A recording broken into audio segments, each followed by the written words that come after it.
বর্ষবরণ উপলক্ষে সংস্কৃতি মন্ত্রণালয়ের আয়োজনে রাজধানীর মানিক মিয়া এভিনিউয়ে কনসার্ট চলছে। এ নিয়ে আরও খবর জানাতে সরাসরি যুক্ত হচ্ছেন আজহার লিমন। লিমন, এখন কোন ব্যান্ড দল পারফর্ম করছে মানিক মিয়া এভিনিউয়ে, আর কি কি আয়োজন রয়েছে বিস্তারিত জানাবেন।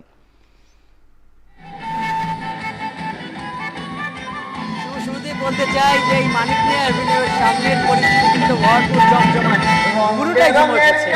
এই যে মানিক মিয়া এভিনিউয়ের যে এই প্রান্ত 27 নম্বর যে প্রান্ত, সেখানে মঞ্চটি করা হয়েছে। এখান থেকে আমরা দেখছি যে এখন মঞ্চে আছেন ইসলামউদ্দিন পালাকার, যিনি হাত ছাড়ে দাও সোনার দেওয়ারি গানের জন্য বিখ্যাত।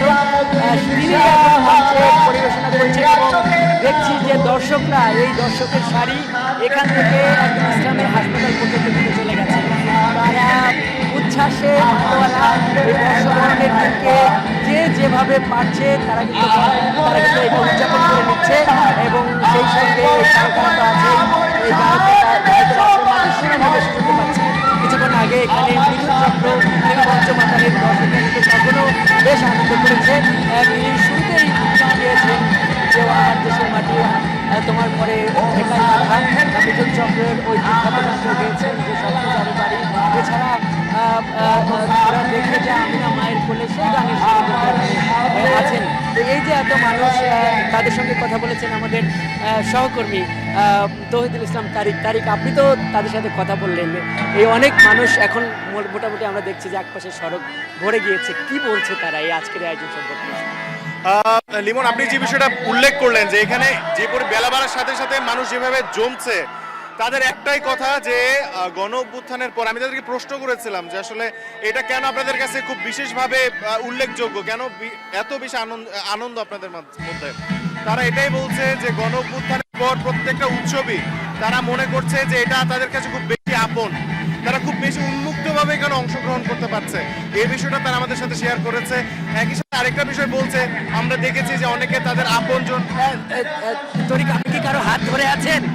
জি, আপনি কি কারো হাত ধরে আছেন? ওই যে বলছে যে হাতে লাগে ব্যথারে, হাত ছেড়ে দাও। না, এটাই আসলে এই ধরনের গান যারা এই মুহূর্তে যিনি গান পরিবেশন করছেন, তার এই দেওয়ারা গানটা কিন্তু খুবই জনপ্রিয় হয়েছে এবং এই মুহূর্তে এটার কারণে দেখবেন যে ক্রেজও খুব বেড়ে গেছে। এবং আমরা যখন দেখেছি আপনজন, নিজেদের আপনজন, পরিবার পরিজন নিয়ে কিন্তু মানুষ এখানে উন্মুক্তভাবে অংশগ্রহণ করছে। তারা বলছে যে এখানে নিরাপদ যে পরিবেশ হয়েছে, তাদের নিরাপত্তা নিশ্চিত করা হয়েছে আইন শৃঙ্খলা বাহিনীর। একটা তো কথা ছিল যে এই গণঅভ্যুত্থান পরবর্তী আয়োজনটা কেমন হয়, সেখানে তারা কি বলছে? যে বিষয়ে আমি শুরুতে বলেছিলাম, এই প্রশ্নটা তাদের কাছে আমি রেখেছি, আসলে গণঅভ্যুত্থানের পরে এই উৎসবগুলো তাদের কাছে বিশেষ কোনো মাত্রা রেখেছে কিনা। তারা এটাই বলছে যে প্রত্যেকটা উৎসব তাদের কাছে আপন মনে হচ্ছে বেশি এবং উন্মুক্তভাবে তারা অংশগ্রহণ করতে পারছেন। আরেকটা বিষয় তারা যোগ করেছেন যে ওই সময় উৎসবগুলো একটা বিশেষ শ্রেণীর কাছে কুক্ষিগত থাকতো, তাদের কাছে উৎসবগুলোতে অংশগ্রহণ খুব একটা উৎফুল্ল হতে পারতেন না। এই বিষয়টা তারা শেয়ার করেছেন। আরেকটা বিষয় তারা বলেছেন যে রাজধানীতে আসলে বিনোদন কেন্দ্র খুব কম এবং উন্মুক্তভাবে কোনো উদযাপন, কোনো উৎসবে তারা অংশগ্রহণের সুযোগ কিন্তু কম থাকে, কিন্তু তারা এইবার এই সুযোগগুলো তারা পাচ্ছেন, এই ছুটিগুলোকে তারা কাজে লাগাচ্ছেন। তরিক, আপনাকে অনেক ধন্যবাদ। আপনার কাছে আমার একটা প্রশ্ন যে আপনি তো এই যারা আয়োজক যারা আছেন, বিশেষ করে শিল্পকলা একাডেমি এবং সংস্কৃতি বিষয়ক মন্ত্রণালয়, তাদের সাথে কথা বলেছেন, তারা আসলে কি বলছেন, তাদের উদ্দেশ্য সফল হচ্ছে কিনা, তারা আপনাকে কি বলেছেন? তারা যেটি বলছে তরিক, যে এই আয়োজনকে পয়লা বৈশাখ, যেহেতু বাংলা নববর্ষের প্রথম দিন এবং এটা বাঙালি ঐতিহ্যের অংশ, এই ঐতিহ্যকে তুলে ধরা যায়, এই ঐতিহ্যকে আরো বিকশিত করা যায়, এই ঐতিহ্যকে আরো ভালো মতো বিচ্ছুরিত করা যায়, এই ধরনের আয়োজন তারা এখানে করছে। এবং নিশ্চয়ই আপনি এটা স্বীকার করবেন যে বাংলার যে সংস্কৃতি, মাটির সাথে সম্পর্কিত সংস্কৃতি, এই সম্পর্কিত গান, এই যেমন এখন পালা গান হচ্ছে, এই বিষয়গুলো কিন্তু আজকে এখানে বেশি পরিবেশন করা হচ্ছে।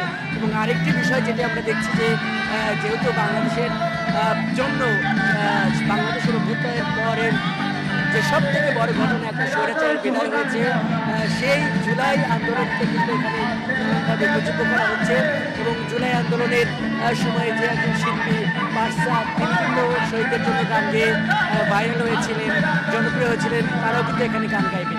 আরেকটি বিষয় বলি যে আজকের এই আয়োজনটি যেটি আরও বেশি গুরুত্ব পাচ্ছে, এত মানুষ আরও যে কারণে অপেক্ষা করবে সন্ধ্যা পর্যন্ত, সেটি হলো যে এই যে সংসদ ভবনের এই উপরে কিন্তু এই জুলাই আন্দোলনের নানা স্মৃতি বাংলাদেশের ইতিহাস, ঐতিহ্য, প্যালেস্টাইনের প্রতি সংহতি জানিয়ে এই সমস্ত কিছু বিষয় কিন্তু তুলে ধরা হবে। দর্শক, আমরা এখানে আছি, যেটি আমরা এখন জানতে পেরেছি যে সন্ধ্যা নাগাদ, সন্ধ্যা ঠিক 7টায় এখানে এই ড্রোন শোটা অনুষ্ঠিত হবে এবং সেই ড্রোন শোতে একসঙ্গে 2600 ড্রোন এখানে উড়বে এবং দেখা যাবে যে জুলাই আন্দোলনের শহীদদের যে ইমাম আবু সাঈদ তার প্রতিকৃতি দেখা যাবে।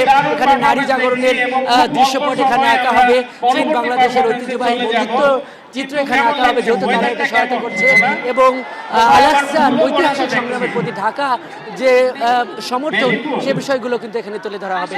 আমরা এই আনন্দ আয়োজনে আছি, মুজাহিদ শুভ। পরে আরো যখন এই আনন্দ আরো বাড়বে, আশা করি তখন আবারও আপনাদের সঙ্গে যুক্ত হতে পারবো। সংস্কৃতি মন্ত্রণালয়ের আয়োজনে সংসদ ভবন এলাকা থেকে কনসার্টের খবর জানাচ্ছিলেন আজহার লিমন।